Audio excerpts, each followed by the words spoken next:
Hello friends, welcome to the channel of career path. So आज हम अपना एक छोटा सा टॉपिक बच गया था सेल्स ऑफ गुड्स एक्ट 1930 में।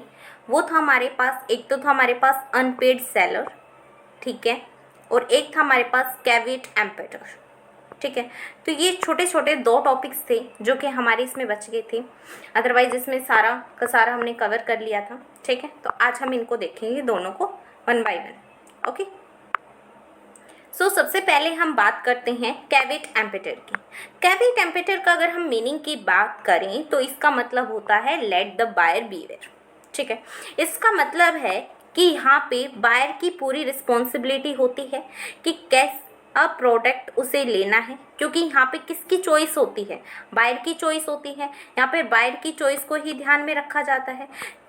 ये जो कैवेट एम्पेटर है, ये एक रूल है, एक डॉक्ट्राइन है जो कि किसके लिए बनाया गया है, ताकि हम सेलर के सेव कर सकें, ठीक है। सेलर को सेव करना है। कोई भी डिफेक्ट होता है इन द प्रोडक्ट में, अगर आपको कोई भी डिफेक्ट होता है तो वो किसकी रिस्पॉन्सिबिलिटी बनेगी, बायर की बनेगी। यहाँ पे सेलर की कोई रिस्पॉन्सिबिलिटी नहीं है, ठीक है। अगर सेलर जो है, सेलर की यहाँ पे रिस्पॉन्सिबिलिटी क्यों नहीं बनती है, क्योंकि सेलर ने सिर्फ गुड्स को प्रेजेंट किया है, लेकिन बाय किसने किया है, बायर ने। तो रिस्पॉन्सिबिलिटी अल्टीमेटली किसकी बनेगी, बायर की बनेगी, क्योंकि उसे प्रोडक्ट को खरीदना है। अब डिफरेंट डिफरेंट एस्पेक्ट्स होते हैं एक प्रोडक्ट के, जिसको उसके हर एस्पेक्ट को ध्यान में रखकर उसे प्रोडक्ट को क्या करना पड़ता है, खरीदना पड़ता है, ठीक है। वो प्रोडक्ट के बारे में हर एक जानकारी लेगा, ठीक है। सेलर से उसके बारे में जानकारी पूछेगा, ठीक है। यहाँ पे सेलर बाइंड नहीं है कि वो डिस्क्लोज करे कोई भी डिफेक्ट। अगर प्रोडक्ट के अंदर कोई भी डिफेक्ट है तो वो सेलर को यहाँ पे बाइंड नहीं है कि वो इस डिफेक्ट के बारे में बायर को बताए, ओके। तो यहाँ पे कैवेट एम्पेटर एक इम्पोर्टेंट रोल प्ले करता है किसके बारे में, सेव द सेलर, ठीक है। ये क्या करेगा, सेव करेगा सेलर को। जैसे कि एक हम है ना एक एग्जांपल देख लेते हैं यहाँ पे, कि जैसे ए ने बी को जो है पिग बेचा है, ठीक है। ये पिग जो है इन्फेक्टेड है, ठीक है, टाइफाइड है इनको, ठीक है, two other healthy pigs of the buyer के पास, ठीक है। मतलब कि यहाँ पे क्या है, ए ने क्या किया है, बी को पिग बेचा है, ठीक है, पिग बेचा है। तो मतलब यहाँ पे क्या है, ए सेलर है, ठीक है, एंड बी क्या है, आपके पास बायर है, ठीक है। यहाँ पे सेलर के पास जो है टू अदर जो है हेल्दी पिग्स भी हैं, ठीक है। It was held that seller was not bounded to disclose the pig was unhealthy.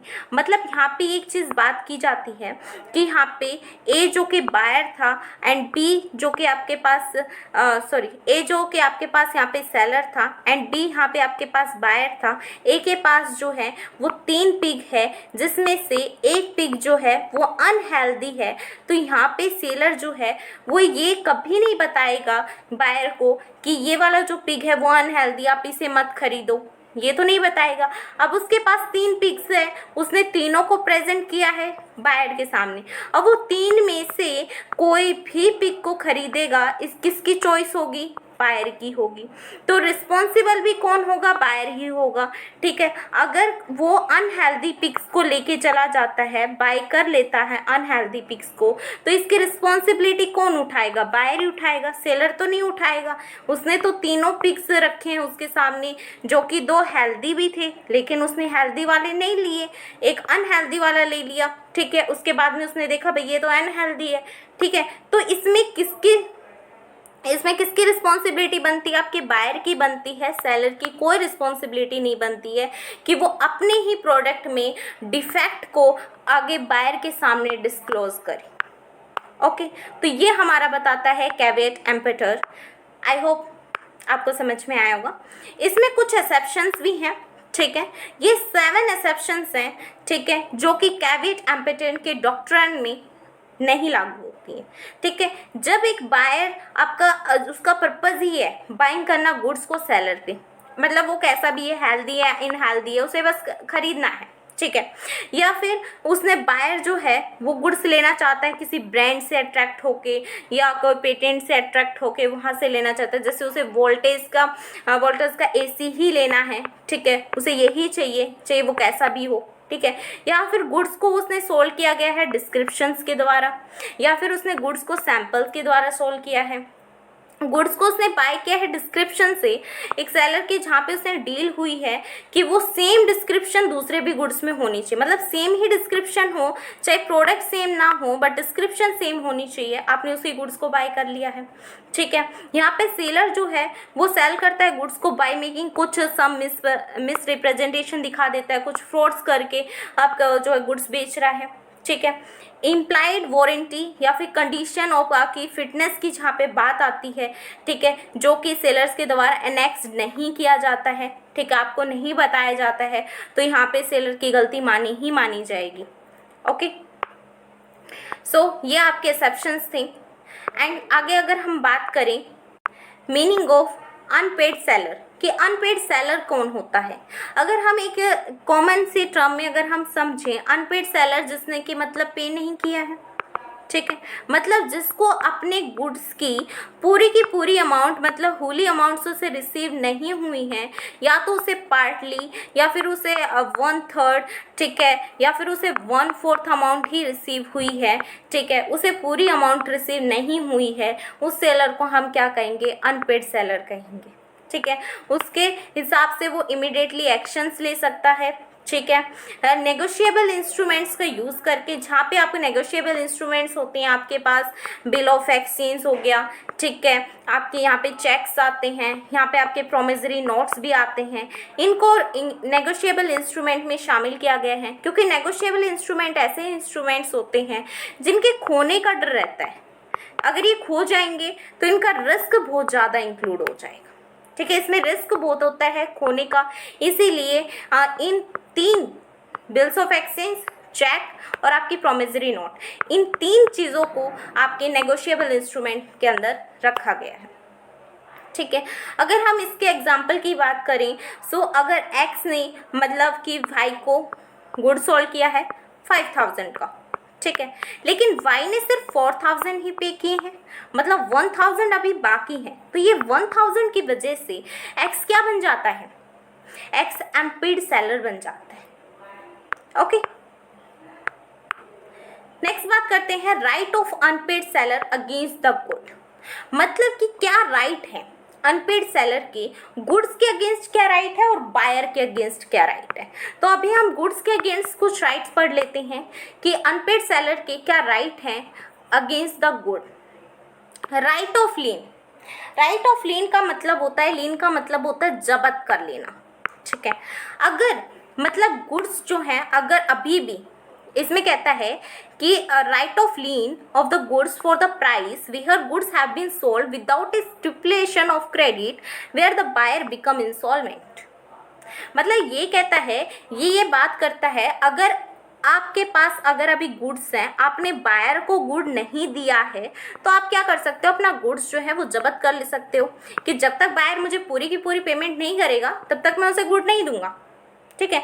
Right of stoppage in transit, हो सकता है कि आपने जो है गुड्स जो है यहाँ से अपने डेस्टिनेशन से भेज दिया है, ठीक है, लेकिन वो बायर के डेस्टिनेशन तक नहीं पहुँचा है गुड्स, ठीक है, अभी भी रास्ते में ही है, तो आप वहीं से आप उस गुड्स को रिटर्न करवा सकते हैं कि आपको बायर के पास नहीं भेजना है उस गुड्स को, वहीं से आप स्टॉप करके और कह सकते हैं कि नहीं वापस ले आओ गुड्स को, अभी हमें बायर के पास नहीं भेजना है, जब तक बायर पूरी पेमेंट कर देगा तब हम गुड्स जो है वो बायर को भेज सकते हैं।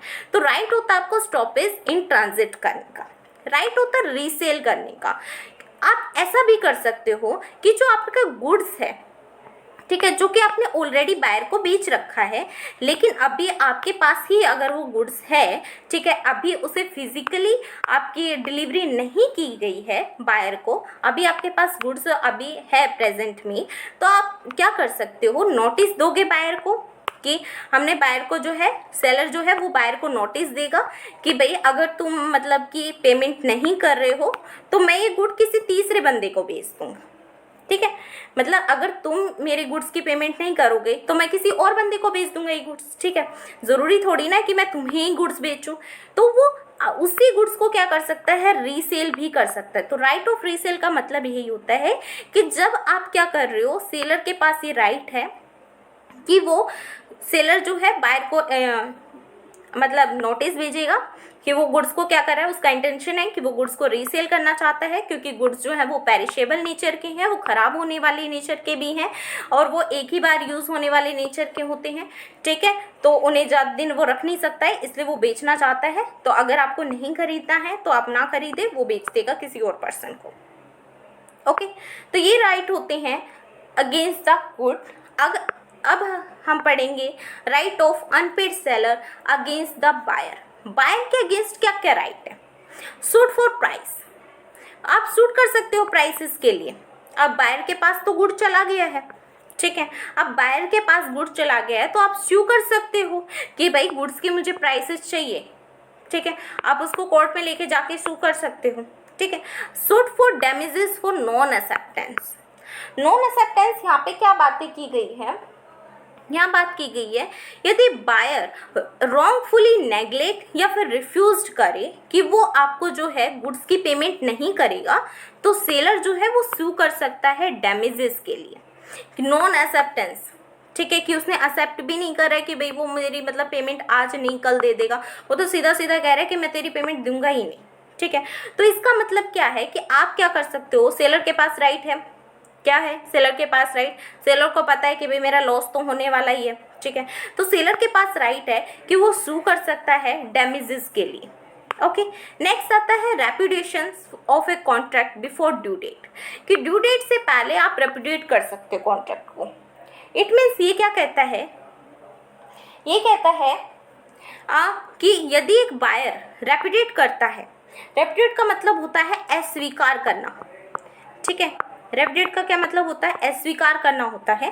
मतलब यदि बायर रेपुडिएट करता है कॉन्ट्रैक्ट को before the date of delivery, delivery की डेट से पहले यदि उसे मना कर देता है, ठीक है, तो सेलर क्या कर सकता है, शू कर सकता है एंड ब्रिज कर सकता है कॉन्ट्रैक्ट को, ठीक है। ब्रिज क्या करेगा, वो कॉन्ट्रैक्ट को तोड़ सकता है, तोड़कर और क्या करेगा, कोर्ट में जाके जो है उसके खिलाफ जो है कंप्लेन फाइल कर सकता है कि भाई इसने मेरे से गुड्स लिए, उसके अभी तक उसने पेमेंट नहीं की। ओके, तो ये 3 पॉइंट आपके किसके लिए थे, अगेंस्ट द बायर, आप जो बायर के अगेंस्ट यूज कर सकते हैं। और यहाँ पे जो ये पॉइंट्स थे आपके जो कि अगेंस्ट द गुड्स के लिए थे, ठीक है, जहाँ पे आप गुड्स के अगेंस्ट आप जो है अनपेड सेलर जो के राइट्स हैं ये। ओके, नेक्स्ट बात करते हैं, अभी तक हमने उसके राइट्स पढ़ लिए, अब बताओ रेमेडीज क्या क्या होती है, ठीक है। रेमेडीज क्या क्या होंगी, जो नॉन डिलीवरी नहीं हुई है उसके लिए डैमेजेस दो, ठीक है। कोई स्पेसिफिक परफॉर्मेंस, ठीक है, मतलब कोई स्पेसिफिक परफॉर्मेंस के लिए आप सूट कर सकते हो कि भाई उसे यही चीज़ करनी पड़ेगी, ठीक है। ये पहले भी पढ़ा है स्पेसिफिक परफॉर्मेंस के बारे में कि अगर उसने कहा कि उसे बंगला बेचना ही बेचना पड़ेगा तो उसे बंगलो बेचना ही बेचना पड़ेगा, उसके अलावा उसके पास कोई और ऑप्शन नहीं है। Shoot for breach of warranty भी दे सकता है वो। शूट फॉर डैमेजेस के लिए भी कर सकता है। Repudiate of the contract by the seller before the due date, से पहले वो क्या कर सकता है, अपने कॉन्ट्रैक्ट को ब्रिज कर सकता है। इंटरेस्ट के लिए भी वो मांग रख सकता है, ठीक है, कि अभी जितने दिन का उसे मतलब कि उसे पेमेंट भी चाहिए प्लस उसे इंटरेस्ट भी चाहिए, उसके लिए भी वो मांग रख सकता है, ठीक है, कि उसे पेमेंट प्लस इंटरेस्ट दोनों की दोनों ही चाहिए। Okay, thank you.